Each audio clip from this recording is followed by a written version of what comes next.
सुप कोसी गरीबी यस ठहरवल से दोषी कैसे की निकल सुप कोसी गरीबी यस ठहरवल से दोषी नहीं भइल फरहरियो के जुगार कैसे अरघिया दिए आदित्य मल जल बिच बनी खा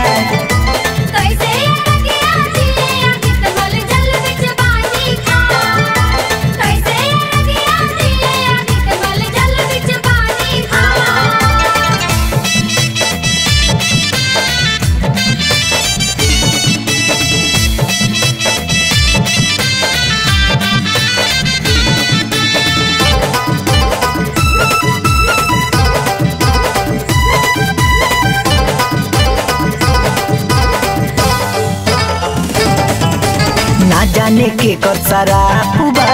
कौना जन्म के पापुबा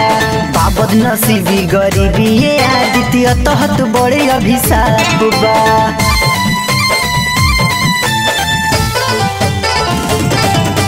ना जाने के कर सारा पुबा कौना जन्म के पापुबा बाबद नसीबी गरीबी ये आदित्य तहत बड़े अभिशाप बा के बाबा की न फैलवनी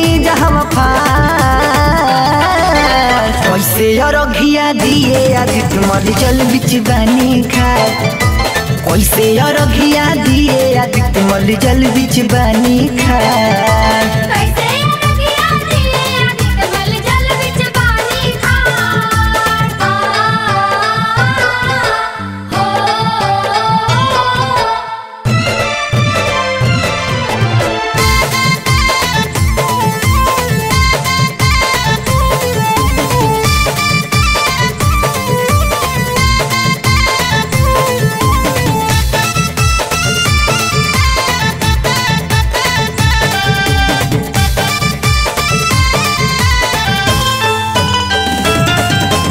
दिनहीन देह निर्बल हो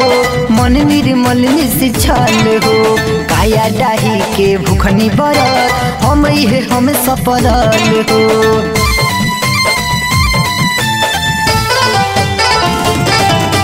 दिनहीन देह निर्बल हो मन निर्मल निश्चल हो काया डाही के भूखनी बरत हम सफल हो देखी बिलो नयन में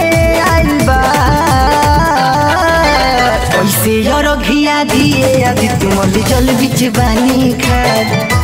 कैसे अरघिया दिए आदित्य मल जल बिच बनी खा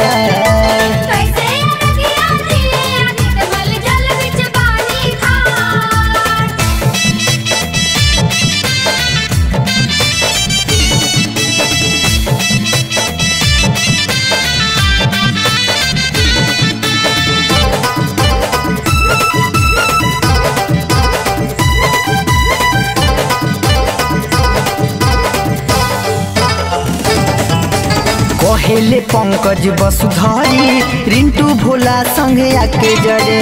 जोड़ा को शिवर बगिला साल अन धन जन से घरवा भरे